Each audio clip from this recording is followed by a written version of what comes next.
Bonjour à tous, ravi de vous retrouver pour un nouveau débat d'Agora News Sécurité.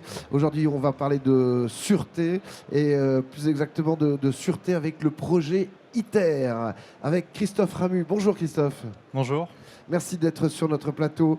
Vous êtes Health Security and Safety Division Head chez ITER Organization. J'espère que j'ai mis dans le bon sens. C'est très bien. Très bien. Alors ITER, ça veut dire en latin le chemin. Le chemin, mais le chemin est long puisque c'est dans le cadre de l'énergie et de nouvelles énergies avec un projet extrêmement ambitieux et un projet international. Effectivement, donc le projet ITER est un projet qui va assurer une nouvelle venue dans le domaine de l'énergie. C'est un projet qui effectivement est né il y a quelque temps, en 1985. Donc deux présidents qui étaient les présidents Gorbatchev et Reagan se sont réunis à Genève et ont émis l'idée qu'ils devaient coopérer sur une source nouvelle d'énergie pour le bienfait de l'humanité. Donc les pierres étaient posées en 1985 et c'est en 2005-2006 que le projet a été, on a défini qu'il devait s'établir en France et le président Chirac a été une des personnalités qui a fait que le projet est venu en France. Donc ce projet a effectivement l'ambition de reproduire les réactions qui se produisent au niveau du Soleil, donc des réactions de fusion sur Terre. Alors, plus exactement, les réactions de fusion, c'est-à-dire, parce que c'est extrêmement complexe et c'est extrêmement complexe à mettre au point. Alors, c'est extrêmement complexe et complexe à mettre en œuvre. En effet, par rapport à ce que l'on peut connaître aujourd'hui dans les centrales de fission, on bombarde des noyaux atomiques lourds pour en faire des noyaux plus légers. La fusion, c'est totalement l'inverse, c'est-à-dire qu'on va permettre d'agglomérer des noyaux légers et ça va libérer beaucoup plus d'énergie. Très facile à dire, beaucoup plus difficile à réaliser, en effet. Alors qu'il faut seulement, entre guillemets, 15 millions de degrés à la surface du Soleil pour obtenir ces réactions-là, il faudra sur Terre 150 millions de degrés. Donc on aura au centre de notre réacteur une température de 150 millions de degrés. Bon, on comprend aisément que rien ne résiste à 150 millions de degrés. Hein. Donc pour schématiser, hein, c'est le quatrième état de la matière. On a un solide, on le chauffe, il devient liquide. Oui. On chauffe ce liquide, il devient gaz. Oui. On chauffe le gaz à 150 millions de degrés, il devient plasma. Et donc ce plasma va permettre d'avoir des réactions qui vont libérer de l'énergie. Bien sûr, aucun composant aujourd'hui ne résiste à 150 millions de degrés. Et oui, alors on fait comment? Et donc en fait, on va créer un champ magnétique fort. Ce champ magnétique va confiner le plasma au centre de la machine. Il faut imaginer une grande orange, entre guillemets, hein, dans laquelle on a une chambre à vide de 800 mètres cubes. Et donc, cette chambre à vide, on crée un champ magnétique qui est 300 000 fois le champ magnétique terrestre pour confiner ce flux de plasma au centre de la machine. D'accord. Aujourd'hui, est-ce qu'on est toujours dans une phase d'expérimentation? Alors aujourd'hui, c'est une des choses sur laquelle on essaye d'apporter un éclairage. Des réacteurs de fusion existent déjà. Mais aujourd'hui, les réacteurs de fusion font soit de la puissance, soit les réactions durent longtemps. Alors quand on parle de puissance, aujourd'hui, on est à facteur 1 ou autour du facteur 1, c'est-à-dire qu'on arrive à peine à ressortir autant d'énergie qu'on a mis dans la machine. Le but d'ITER, c'est de faire une réaction qui va durer longtemps et qui permettra d'avoir un facteur 10. Alors quand on dit un facteur 10, c'est-à-dire qu'on va intégrer 50 MW de puissance pour en ressortir 500. Cette machine, elle a des avantages majeurs par rapport aux technologies de fission qu'on connaît aujourd'hui.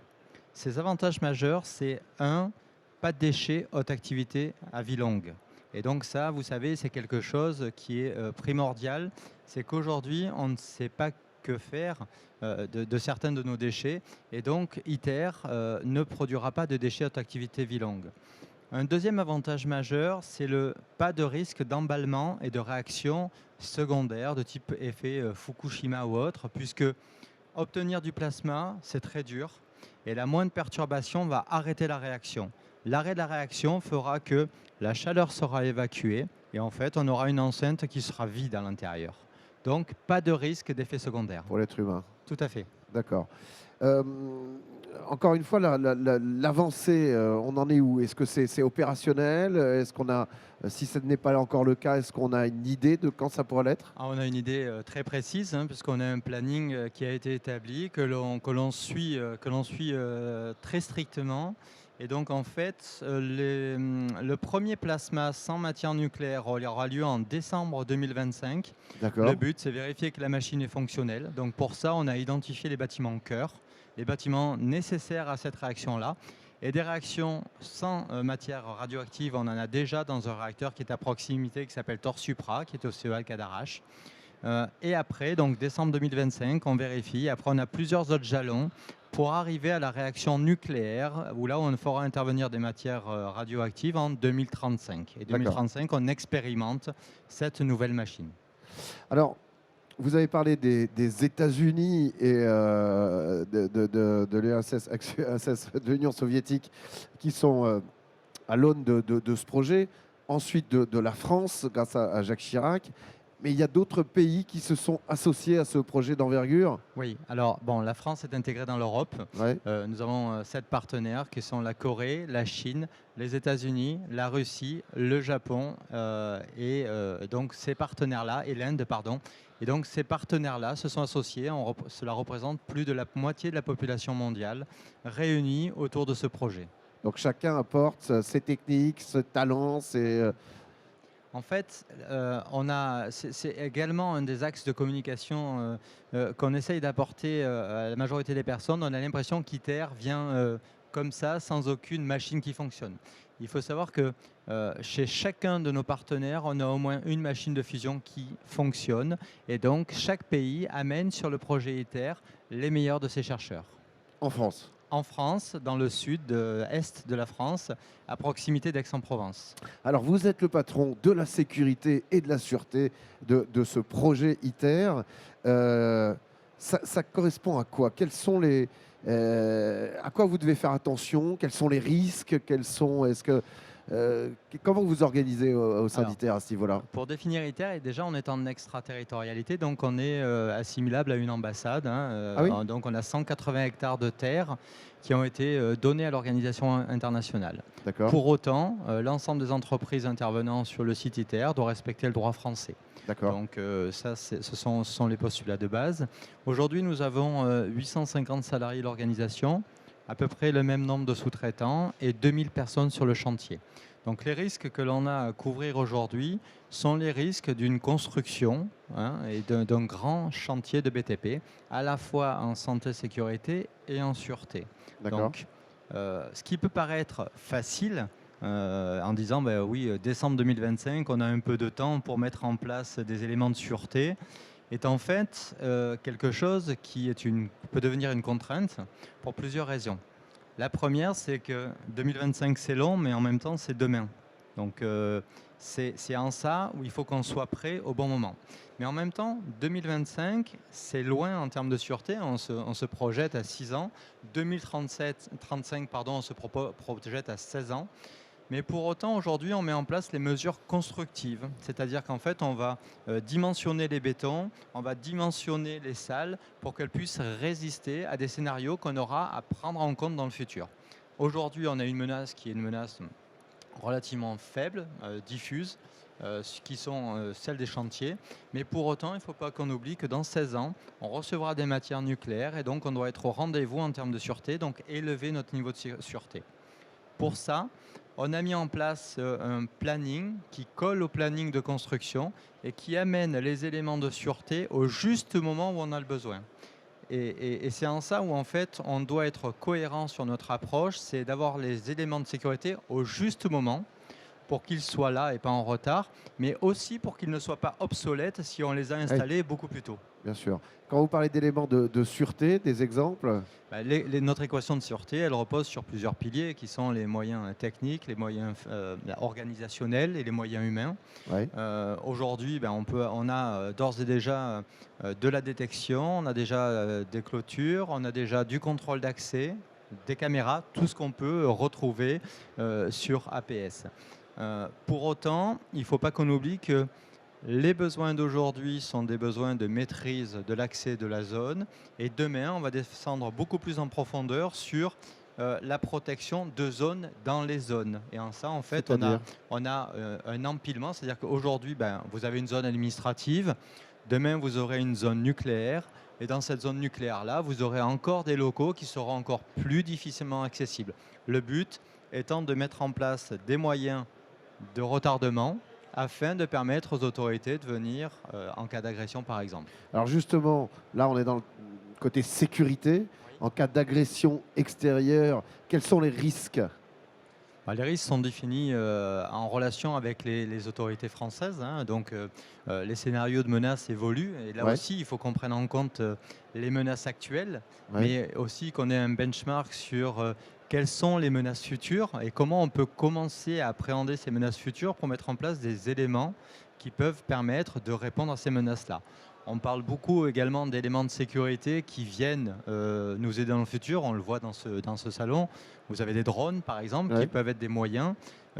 Souvent, on a cette discussion-là avec nos collègues directeurs sûreté où on a l'impression que la technologie va venir remplacer l'humain. Pour moi, pas du tout. La technologie va amener un plus et l'humain qui va être à la manœuvre de cette technologie va devenir de plus en plus technique. D'accord. Donc dans la profession, on va avoir de plus en plus de techniciens, dans le bon sens du terme, hein, de la sûreté. Je ne sais pas si vous pouvez me répondre à cette question où c'est private. Justement, s'il y a une attaque extérieure, quels sont les risques matériels, physiques, si on s'attaque effectivement à ce chantier avec une organisation qui serait venue justement pour faire des dégâts? Je vais faire une réponse, vous comprendrez que je ne peux pas rentrer effectivement dans le détail. Il ressemble à d'autres installations que l'on connaît en France nucléaire, effectivement.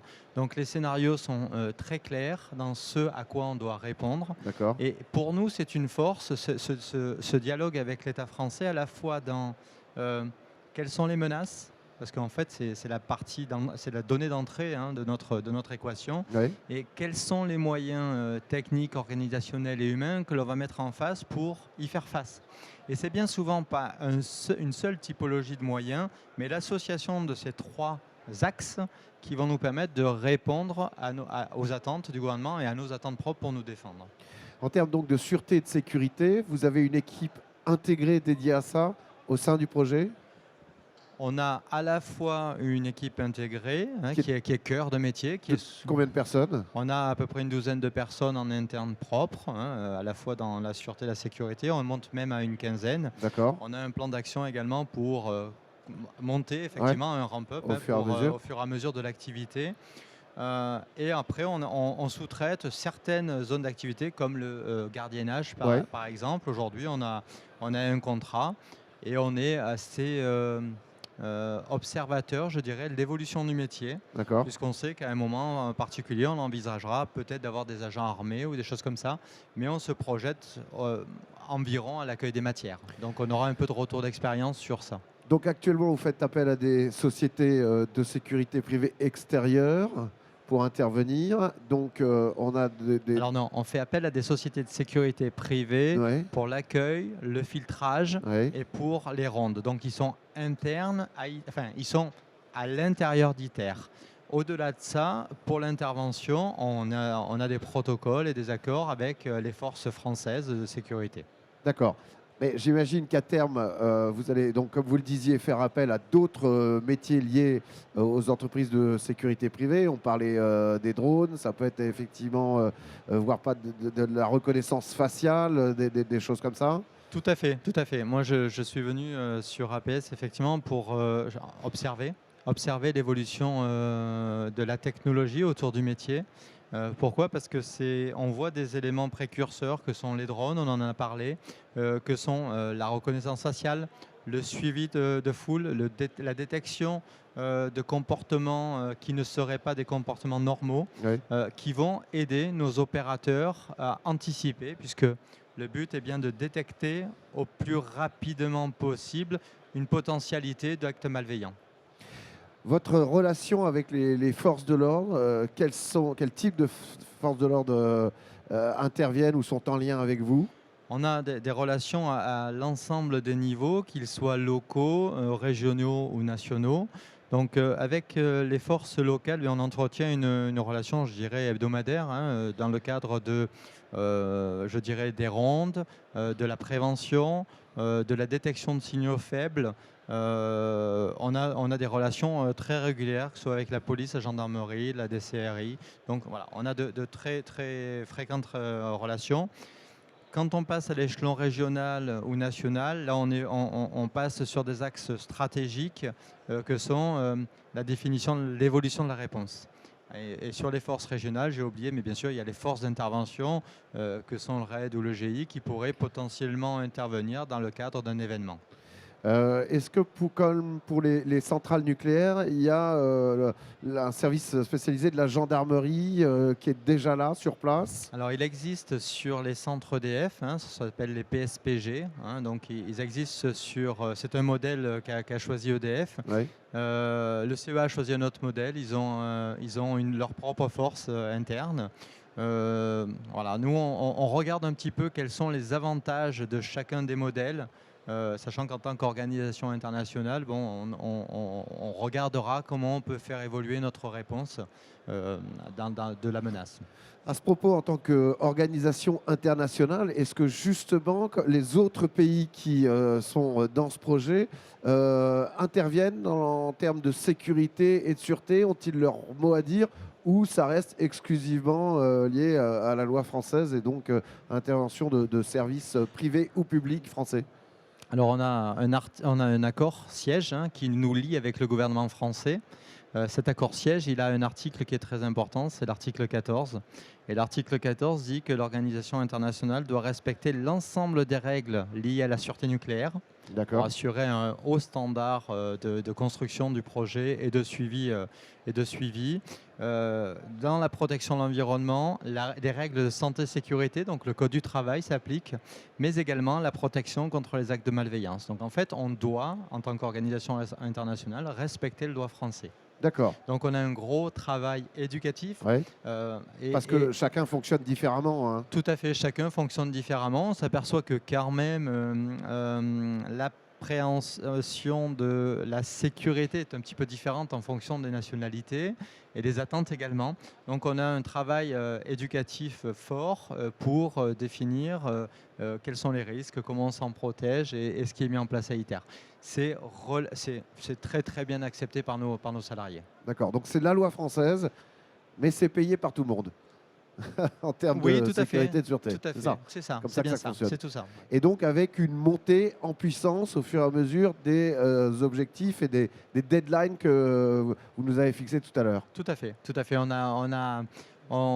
comprendrez que en fait, se projeter à 5 ans et à 15 ans peut être un exercice qui est difficile, hein. Oui, bien sûr. Ça nous a pris un petit peu de temps pour définir. Alors, l'état final était évident, hein, puisqu'on a une réglementation française qui est là, où on doit faire la démonstration de notre sécurité. Donc, l'état final était, je dirais, évident Oui. et défini d'un commun accord avec nos autorités de tutelle.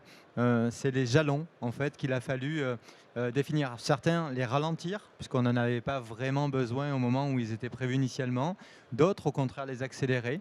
Et en fait, cette équation que l'on a mis en place là par le biais de documents porteurs, elle se réévalue de manière régulière avec l'état de la menace. Donc c'est en ça que les relations que l'on peut avoir au jour le jour ou de manière régulière avec les autorités nous donnent des données d'entrée qui nous permettent de réajuster nos moyens de sécurité.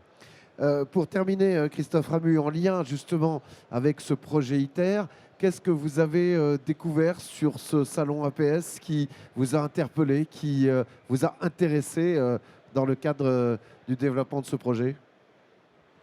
Alors, tout un tas de choses. Le salon APS, c'est intéressant, à mon avis, pour deux choses. La première, avoir des moments particuliers avec des entreprises avec lesquelles on est déjà en relation, mais qui pourraient amener des briques technologiques qu'on n'a pas encore vues. La deuxième, c'est de découvrir des technologies qui pourraient nous intéresser. On parlait tout à l'heure de la reconnaissance faciale. Ouais. On parlait tout à l'heure, alors là on est vraiment sur des choses structurantes, hein, de la reconnaissance faciale, du suivi de foule, de la sécurisation de nos contrôles d'accès, par Ouais, exemple, ouais. de la montée en gamme de nos contrôles d'accès, mais aussi des badges, de la sécurisation de ceux-ci. Alors ça, c'est très stratégique. Et aussi, en parallèle, j'ai pu voir des sociétés qui peuvent amener des éléments je dirais, des matériaux qui vont venir s'agglomérer autour de solutions de sécurité et qui peuvent nous faciliter la vie. Voilà, ça doit être des boîtiers, ça peut être des boîtiers électriques qui sont facilement interfaçables avec nos systèmes et qui nous permettent d'évoluer dans d'autres gammes. Et il y a de plus en plus de jeunes startups brillantes françaises qui se développent. D'ailleurs, il y a un coin qui leur est réservé, une grande partie de ce salon. C'est aussi des choses qui vous intéressent? Alors, c'est des choses que je regarde de très près, effectivement, puisqu'on parle de multiplicité de systèmes. La multiplicité de systèmes fait qu'on a de plus en plus de signaux à intégrer et à interpréter. Si on ne passe pas par des solutions innovantes, on peut avoir du retard vis-à-vis de nos adversaires. Et donc, dans le village des startups, on peut voir, par exemple, des solutions d'hypervision, des choses qui nous permettent de mettre de l'intelligence additionnelle sur nos systèmes existants. D'accord. Juste dernière petite question. On n'a pas du tout parlé de cybersécurité, mais j'imagine que là aussi, il y a des données extrêmement importantes, secrètes à protéger. Tout à fait, on a un volet cybersécurité comme tout un tas d'autres branches d'activité. Ouais, Ce volet cybersécurité prend de l'importance, puisque on a dit qu'on allait plus vers la technologie, hein. Et donc, dès qu'on met de la technologie, on peut dire aussi que ça apporte son lot de failles bien sûr. qu'il faut connaître et maîtriser. Donc, effectivement, le volet cyber est un volet très important chez nous également. Et c'est géré comment? En interne En interne pour une partie et en externalisation pour une autre. On a une séparation très claire entre les réseaux d'infrastructure et les réseaux de commandes. Ouais. Voilà, donc on Bon. essaye de construire. Alors, on a la chance, avec l'ANSSI, on en a parlé, vous en avez parlé Ouais, tout ouais, à l'heure, à hein, d'avoir des systèmes que l'on va mettre en place. Et il est beaucoup plus simple de mettre en place des systèmes avec les nouvelles réglementations plutôt que de faire le rétrofit. Bien souvent, c'est beaucoup plus simple. Donc, en même temps, toutes ces briques qui sont amenées sont pavées de bon sens. Ouais. Et en fait, on avait d'ores et déjà structuré nos systèmes dans ce qu'a mis en place l'ANSSI. Donc, effectivement, on est cohérent avec ce qui est préconisé. Merci beaucoup Christophe Ramu d'être Merci. venu sur le plateau d'Agora News Sécurité. On se retrouve très vite pour un nouveau débat. En attendant, prenez soin de vous. Ciao.